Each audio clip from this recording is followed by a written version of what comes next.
With us now is Dr. Perlman. What a great name for pearly white teeth. How are you? I'm good, Donna. Thank you for having me. I'm sure that's not the first time you've ever heard that. I've used that play on words a few times. Okay. Unfortunately, my last name is Perlman. Yes. But it's close. It still comes off the same. It still comes off the same. But yeah, I'll often tell people my pearly white tips, and it's a little corny, but it kind of sticks, and that's how people remember me sometimes. When you sat down, it's just like I was, intuition. Right, I was like, right. We got a chance to talk over the weekend, and we talked about how important your family is to you.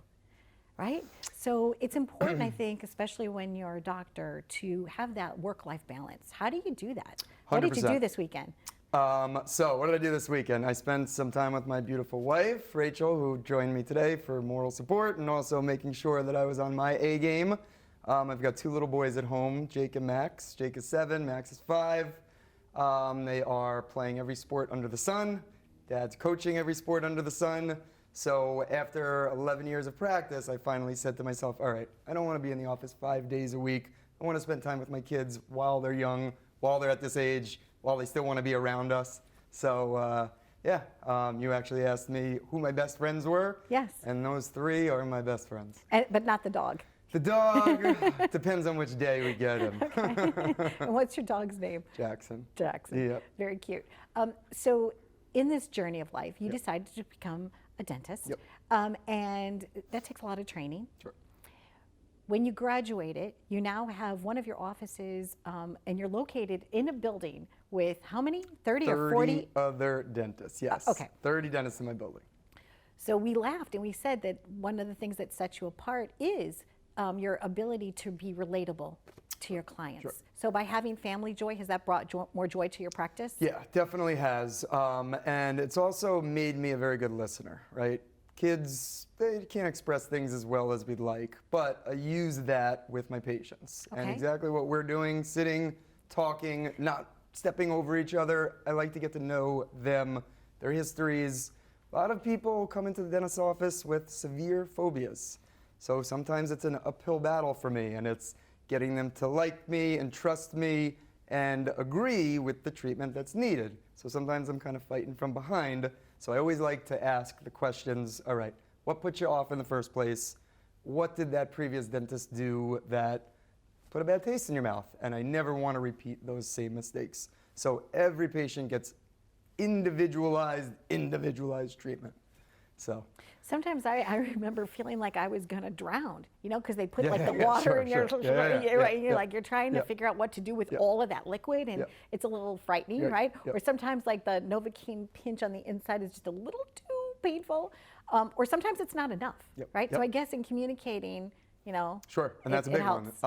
The biggest things that people tell me are they're needlephobic. Okay. The amazing thing that we have in our office is we've got a piece of technology that delivers local anesthesia the same way any other hypodermic needle would, but it's shaped like, it looks like a little magic wand. Okay. So it's not scary looking at all, and it's based on a pressure gradient. So this has got a little motor, so when you give the anesthesia, patient never feels the prick, and they don't feel the pressure of the medication going into the tissue. So I have patients literally who have passed out from dental injections, and after we give them the local anesthesia, they turn to me and they go, when are you going to give me the shot? And I go, it's already done.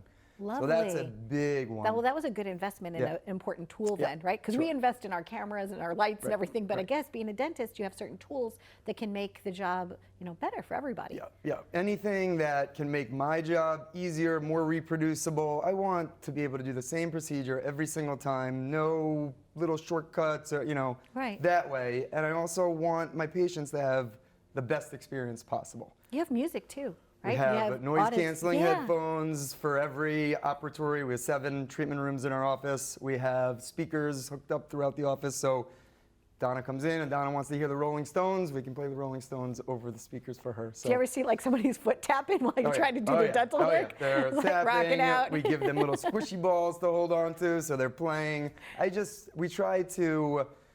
We use the term, I'm drawing a blank now, distraction methods. Okay. So these distraction methods, if they can get their focus kind of away from what we're doing, then they're in a much better place and things are easier.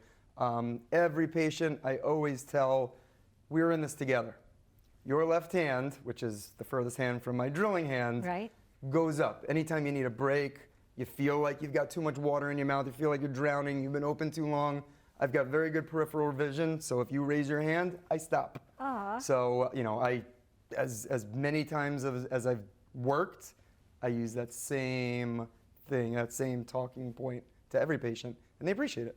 And before we wrap, I have this question. You know how they always say, oh, doctor recommended, right?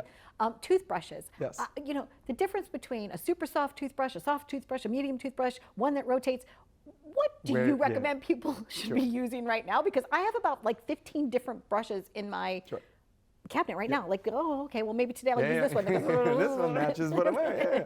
So good question. I get that same question a lot. And what I tell people is, I truly believe if you do a good job brushing, you can do as well with a manual toothbrush as an electric toothbrush. Oh. Some of the electric toothbrushes might not like that statement, but I've seen patients who can brush their teeth very well, 2 minutes each time they're in, every single angle, side, top, you know, we make sure that we give them the education. Some people can't. And some people have dexterity issues, they can't open their mouth as wide, and an electric toothbrush is fantastic. That's a very good answer. Yeah, both are great. To hit on the bristle question, nylon bristles that are soft. Okay, because there's a very big misconception. I see it a lot. People over-aggressively brushing their teeth, and you can actually cause more destruction with that toothbrush than you believe. So don't hurt your enamel. Right. The toothbrush is the vehicle to take the toothpaste to your teeth. Okay. Toothpaste has grit in it. When you run your teeth over toothpaste, you feel that grittiness. That's what takes off the plaque, the tartar, the staining. So just very gentle pressure, massage it in, and you're good.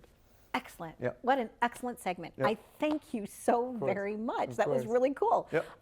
There you go. So you never know what you're going to get when you tune into our show. And today, I'm going to go get a new toothbrush, and I'm sure you are too. Stay tuned. We've been living it up right here.